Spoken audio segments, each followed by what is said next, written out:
Good evening, Fort Collins, and welcome to the 2013 State of the City. You know, I couldn't help but get the feeling as we started out this evening, it was kind of like the Oscars or the Grammys coming up on stage. Nice. So we've got really a special occasion. And tonight we're going to reflect on past year's accomplishments and look ahead to the opportunities on the horizon. I'm your mayor, Karen Weitkunat, and with me tonight is our city manager, Darren Atteberry. Also this evening, there are my fellow council members. If they can signal out there, Council Member Lisa Popow's here from District 2. Aislinn Cotswood from District 3. All right. Can see real good with the light. Yeah, it's very difficult to see here. Wade Troxel from District 4. And Jerry Horrock from District 6.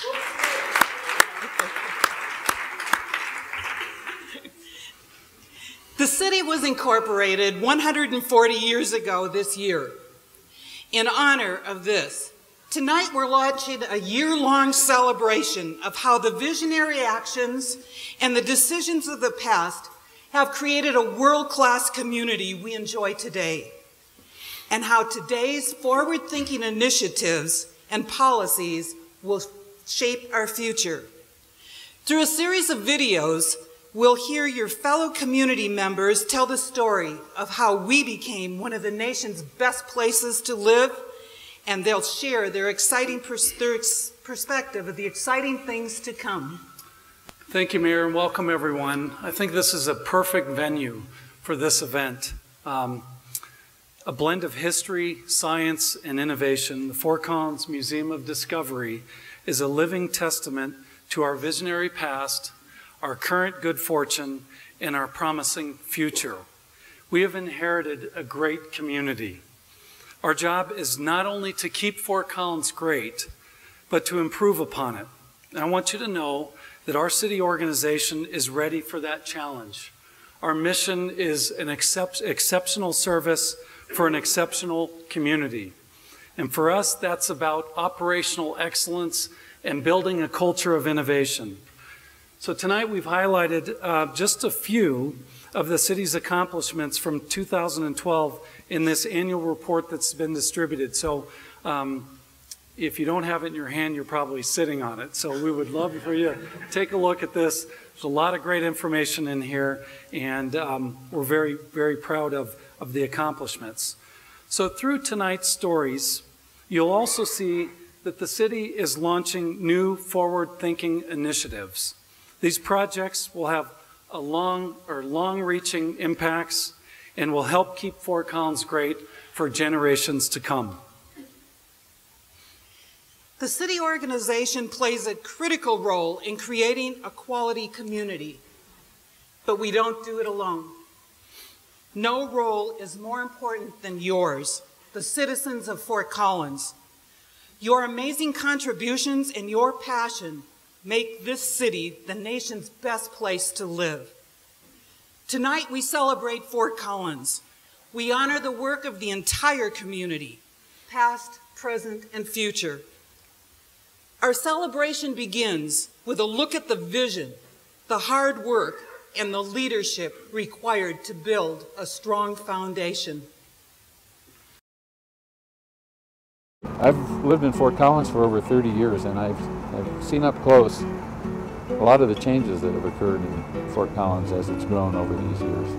I think we've been really fortunate to have the leadership in the city with the vision to invest in infrastructure that will meet future challenges in terms of the environment and the economy. This North College Avenue corridor has been in need of improvement for some time now. We can see here that the improvements for this segment have been completed, and we've had huge benefits in terms of safety and efficiency. Local residents can more safely walk, ride bikes, and ride transit, and local and regional vehicle traffic can move more safely and efficiently.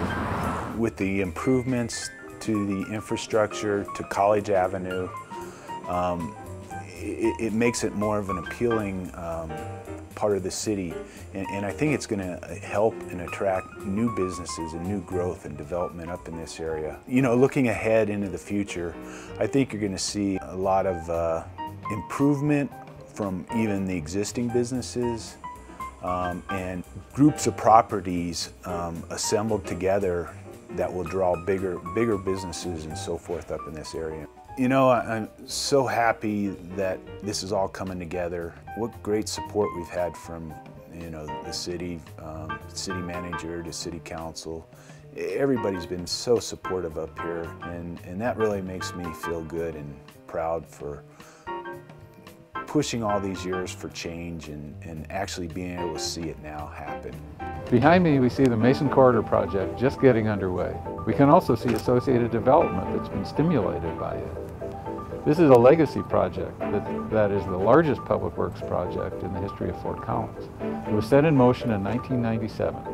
The City Council, with the advice of citizens and transportation planners, proposed a transit-oriented development project that would enhance and shape the mobility and urban development of this central backbone corridor of Fort Collins well into the future. We're here at the newly rebuilt interchange at I-25 and Highway 392 that serves as a gateway for both Fort Collins and Windsor. This project is an excellent example of rapid and effective regional cooperation and forward planning to ease congestion, protect viewsheds, enable business activity, and preserve adjacent wetlands. Infrastructure isn't only about roads and traveling. It's about essential utility services as well. And Fort Collins has always sought to stay ahead of the curve in this area. City Council passed a resolution, I believe it was in 1968, to make all of Fort Collins distribution undergrounded. And actually the technology for doing that wasn't fully established in the world. And so the City of Fort Collins utilities, the utility engineers, actually patented the underground vault system, which enabled this all to happen. And the end result of that is we have some of the most reliable power in the country. And that's allowed us to attract people like Hewlett-Packard and Intel to make their integrated circuit fab facilities here that require really high quality power. And none of that was overnight, and it took that kind of visionary commitment and the support of the whole community to make that happen. About 3 years ago, they started the advanced metering infrastructure program, the smart meter program, and they were able to kind of leapfrog, go from the old standard, you know, the meters that spin around, right into the 21st century without having to throw away the intermediate technology that a lot of other communities had. So we were very much positioned to take advantage of this latest thing when it made sense for us. As Fort Collins has implemented their smart meter program, we continue to look at what technologies that we might be able to employ that will help to augment that system and help bring greater efficiencies to the customers here in Fort Collins. So that having a smart meter allows us to have a smarter grid that can balance out when the wind blows, when the sun shines, and when people plug in their cars. That would allow us to be able to purchase our electricity to charge a car cheaper, and it would keep us from having to reinforce our infrastructure and have to build new power plants. We want to be able to integrate the initiatives and programs that the communities are including into their electric supply, and we want to be able to make sure that we can enhance those and ensure that we have a sustainable future here in northern Colorado. So I think one of the things that makes Fort Collins very special is that we have a utility, we have a city government, we have a university, we have a very engaged community, and we're all working together to define our future. As you can see, we are updating and bringing innovation to our transportation and electric utility infrastructure. Vision and leadership are the ingredients to a world-class tomorrow, and will ensure that Fort Collins remains a great place to live.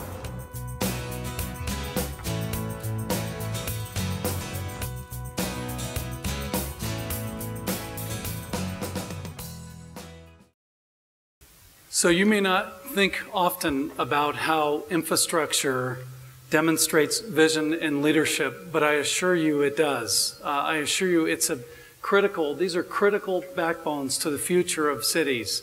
In our case, quality transportation, reliable utilities are really a necessary foundation. They enable us to do things like Museum of Discoveries and really be able to talk about world class. Without that backbone, it's not possible. The infrastructure investments that we're making today are really designed to support current facilities, but also those facilities well into the future, sometimes 50 to 100 years into our future. Many of us have been in the community long enough to witness its evolution. You know, when I look back on the earliest days in Fort Collins, I can remember when Colorado State University had 17,000 students, and Old Town Square simply did not exist. It's exciting to think about the future of Fort Collins. What will it be like in 20, 50, or even 100 years? Our next video highlights our deliberate journey to a thriving, sustainable community.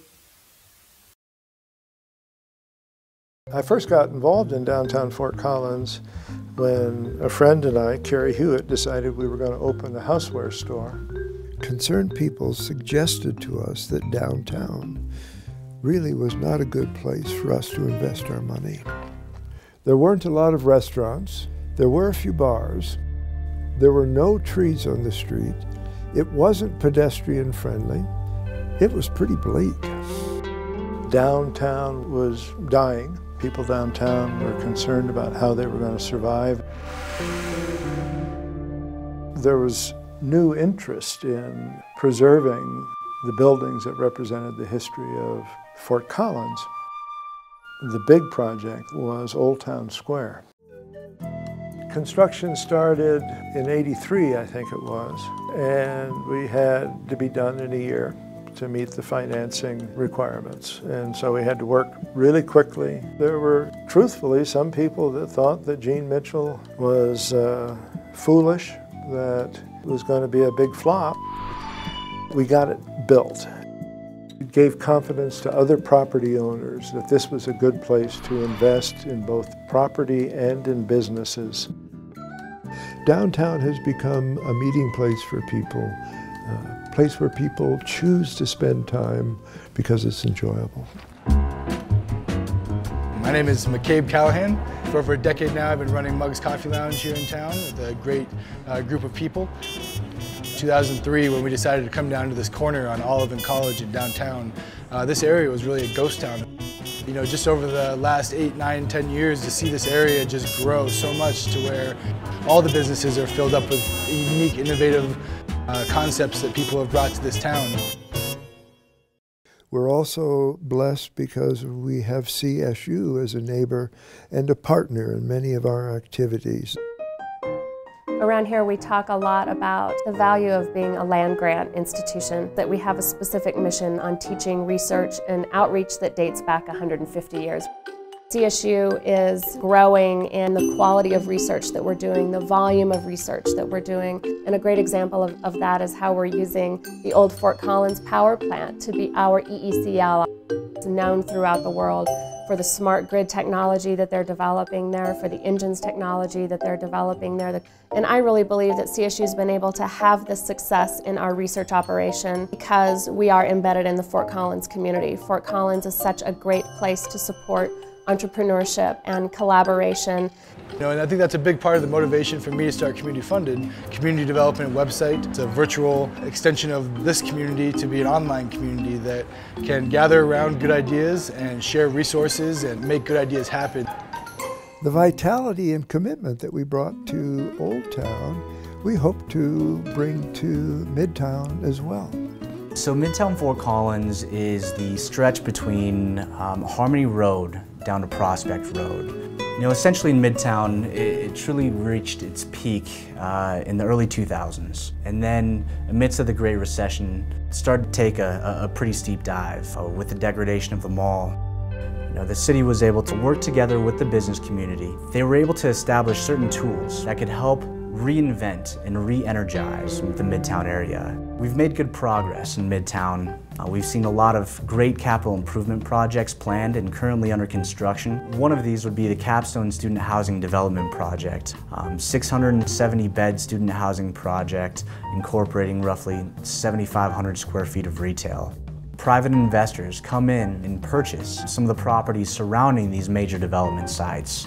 We've seen an investor come in and purchase the Maytag building, currently under construction for a major renovation. That same investor purchased the Chuck E. Cheese off of Prospect and College. The loss of Circuit City was a pretty big hit to Midtown.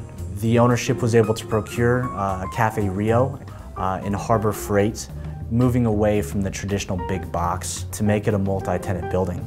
We've seen facade renovations and redevelopments. The lack of reinvestment throughout the past decade has taken its toll on the mall. But we're very fortunate. Alberta Development Partners has laid out a plan. It'll be a hybrid between an open air mall and an indoor mall, having both components to it. It truly has brought new hope to the area. I think it's really important that the city has established an Office of Sustainability, working to embed in our conversation and our thoughts the notion of sustainability. What I've noticed in Fort Collins is a constant commitment to environmental decisions that have tremendous impact on water and air quality. I think it's really a reflection of the values of the people that live here. And of course at CSU it's not just about our buildings and our sustainable practices, but it's also about what we're teaching our students to become good stewards of the environment when they graduate and leave us at CSU. Our community is dependent on people with good ideas. Innovation means that people will do things differently. We need to honor our risk takers. We need to honor our visionaries. And even though we have different ideas on how things should be done, work to find common ground. And that's what will make Fort Collins a healthy, vibrant community today and into the future. Well, as Jim says, honor our risk takers and honor our visionaries. I think that's a really, really important statement. We've seen amazing examples throughout the years of how vision and measured risk has moved our community forward. I see the same potential with projects such as Midtown and Lincoln Greens, the area where Woodward may expand their international headquarters. Woodward is a longtime Fort Collins business with deep roots in this community, and as a city, we are working very hard to make their expansion project a reality. It would benefit our downtown, and it would certainly help this community to move forward in a thriving way. So when you think about all the things that are going on in Fort Collins right now, you can see why we and the City Council are very, very encouraged and very optimistic about this community's future. Even in our earliest days of incorporation, Fort Collins residents recognized the importance of creating a place where people genuinely want to live. It was 1907 when city leaders purchased 62 acres to create our first park.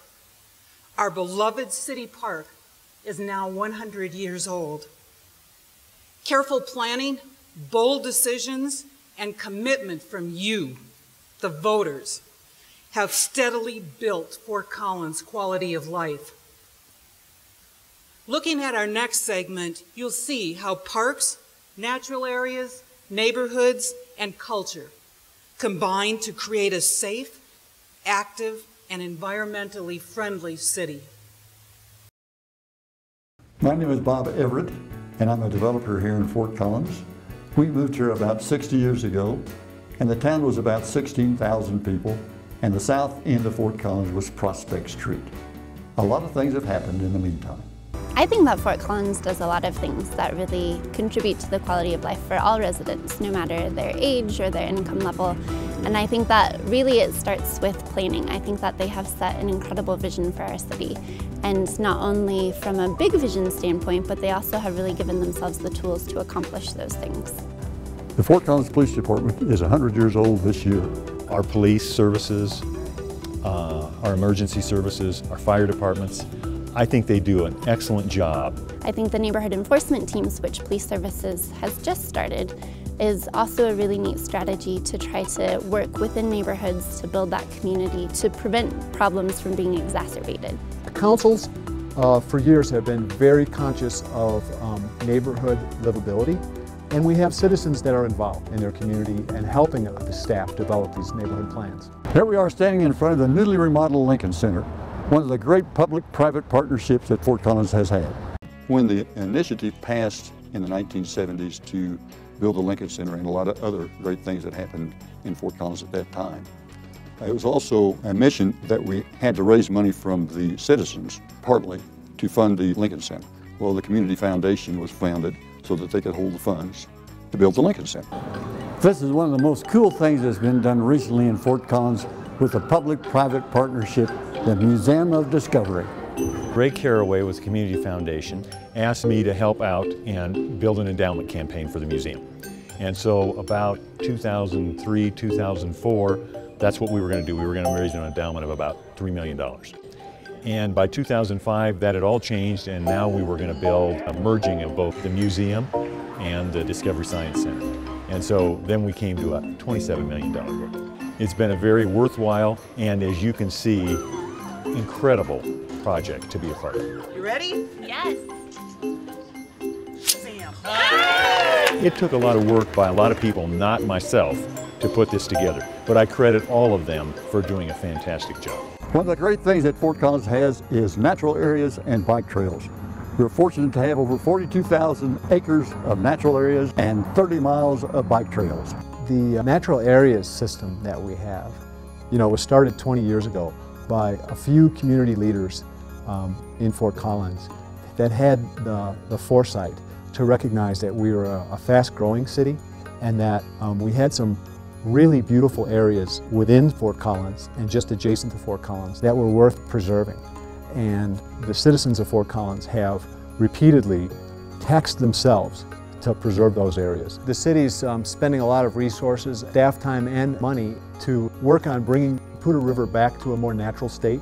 It's important, I think, to invest in the river, keep it healthy, and keep the areas adjacent to the river healthy and wild. The Epic Center is celebrating its 25th anniversary this year. As our city has grown, I think that they have done a really great job of making sure that as we have annexed new property and added additional rooftops, that we have provided the same amenities that are enjoyed by our existing residents to new areas. And so we need to reach out to those other sectors of the community and other areas of the community. And when you look at remodel and enlargement of the senior center, and they're doing a study right now on a southeast facilities plan. When we moved here 60 years ago, there were 3 parks in Fort Collins. This was the big park and there were 2 others. And now there are 48 parks in Fort Collins and still more to be built. As a mom with 2 little kids, we use our parks extensively, and it's really fun to see how they differ so much, that we have different amenities in different places. We're standing at the corner of one of the developments that we did at the corner of Kechter and Ziegler. The impact fees that we pay for parks are paid for by every house that is built that helps us establish not only community parks, but neighborhood parks. As an example, across the street, there is some land that has been purchased for a park for our total community at this end of town.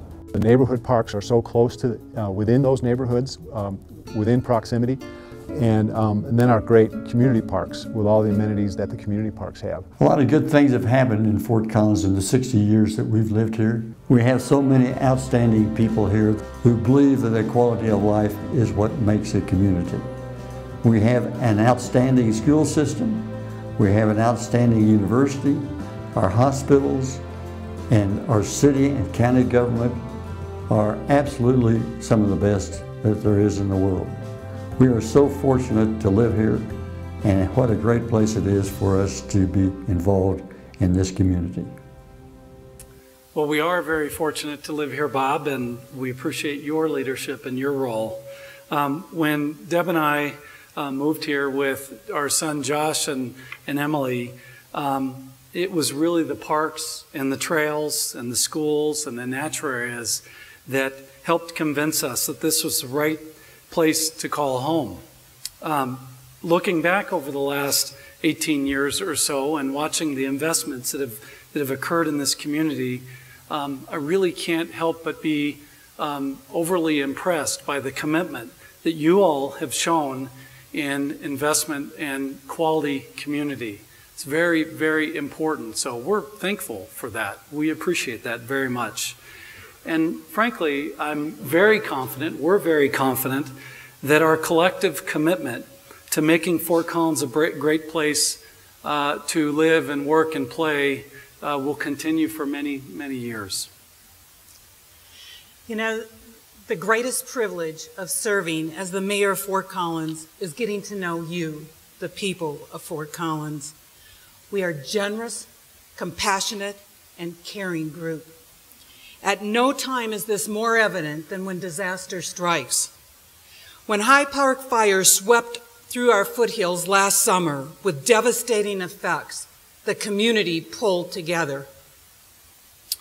So it was a challenging time. Friends and neighbors lost their homes, wildlife was displaced, and our watershed was seriously threatened.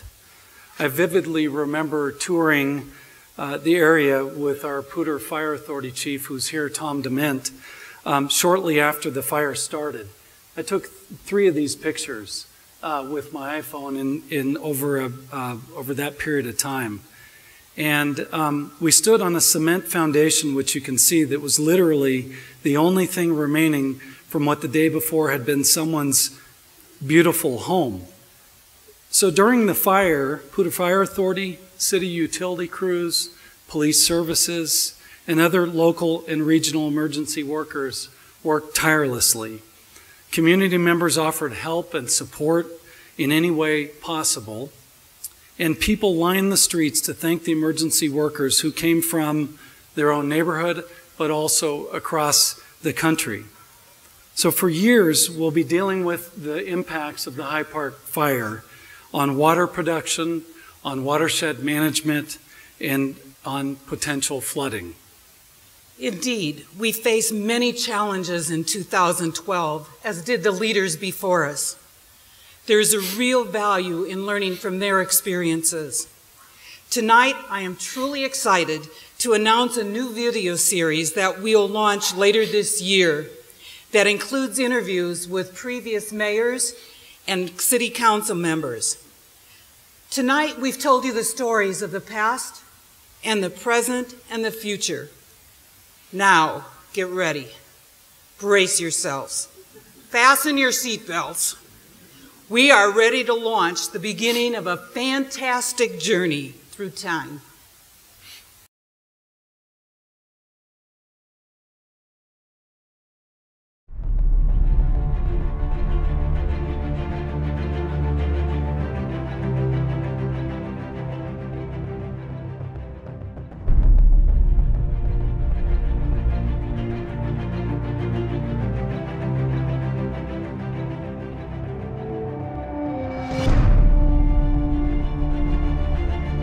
The historic Old Town is a good example of people doing things that helps future generations.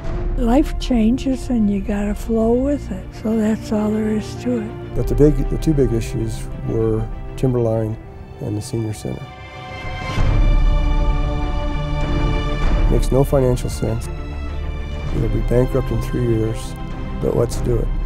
And we kicked around this new idea of changing the budget process. Well, I don't know, I always enjoyed it, because you were having fun. Don't miss this.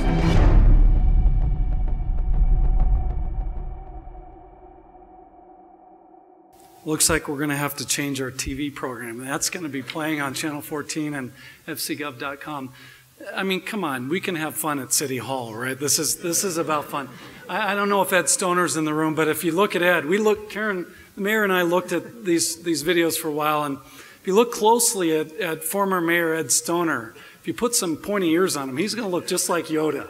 So just wait. Our Channel 14 editing folks, Carson and others, are going to have a real fun time with. I hope Ed's not here. Let's just keep this between just us here. But seriously, what a gift! What a gift to the community and to those of us in leadership roles to be able to capture these stories. You know, real organizations and businesses and groups learn from their history. And great organizations really dig deep and try and really understand and really appreciate some of those decisions the mayor mentioned from, you know, 100 years ago. Why were those decisions made? How were they made? And what can we learn from that? So I think that we're going to be sharing these interviews and these videos, capturing these. There are some of you in the room that we haven't told yet, but we're going to be asking you to, as former elected officials, to really come visit with us and let us capture those memories. And then we want to share those stories back because we think that they're pretty cool stories, but we also think that we can learn as a community from those. So watch for those on Channel 14 and fcgov.com. We should be really proud of our history as we stand here today, and we should be equally excited by the promise of our future. It's a very, very bright future. In the coming year, there are some really important projects that are going on and a few that we need to finish well. Woodward at Lincoln Greens, we need to finish that well. The Mason Corridor and the Max Bus Rapid Transit System, that needs to be done well. That's a 50 to 100-year legacy project for this community. The Foothills Mall redevelopment, we've got to get that just right. And then there are several planned enhancements along the Poudre River that were recently approved in the Council's 13-14 budget.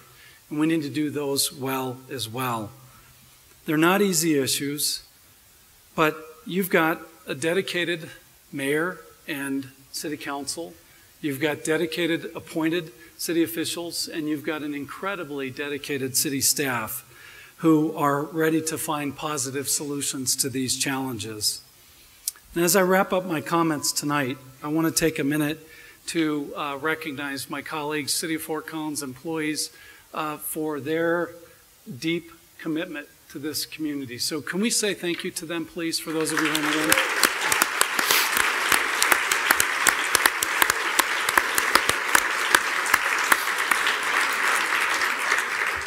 So this is a dangerous part. This is where I kind of go off script.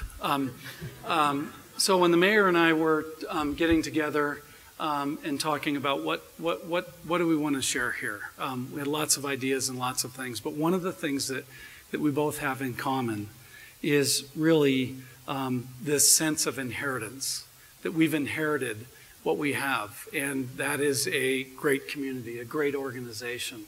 And what we also have in common is really an incredible sense of optimism. And I always talk about there's two kinds of optimists. There's naive optimists, and then there's informed optimists. And I think that, so you know, as citizens of this community, your leadership, and I can speak, you know, I'm looking at Wade and Jerry's over here, and certainly the mayor and Lisa Papa's here, and I think Aislinn Kotwitz is here.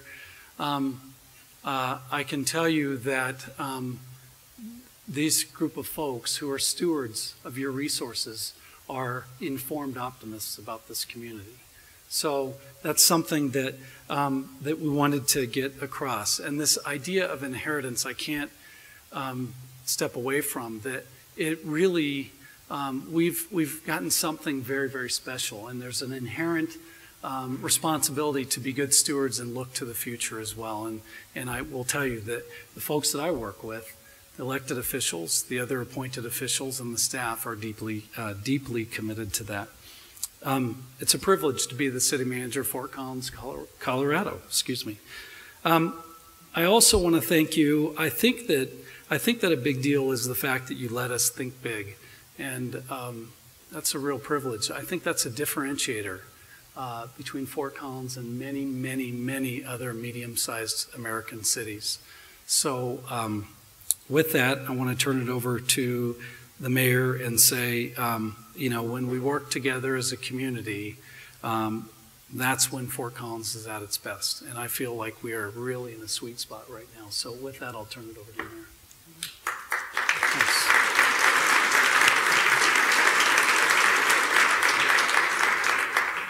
Our celebration is drawing to a close. but it wouldn't be complete without thanking those who have participated. I could not have articulated the state of the city more eloquently than the community members you saw this evening. Wasn't that just fantastic? Thank you. You know, as you saw tonight, this city is not about bricks and mortar. It's not about streets and sidewalks, kilowatt hours or water meters. This community, I believe, is defined by its people. The people who were and are a part of Fort Collins history showed leadership, foresight, and determination to create this remarkable community that we have today. I look around the room tonight and I see a room filled with people who are truly committed to an extraordinary future for Fort Collins. Speaking as your mayor and for our entire city council, it is truly an honor to serve you, Fort Collins, because you, the people, continue to passionately and generously serve this community.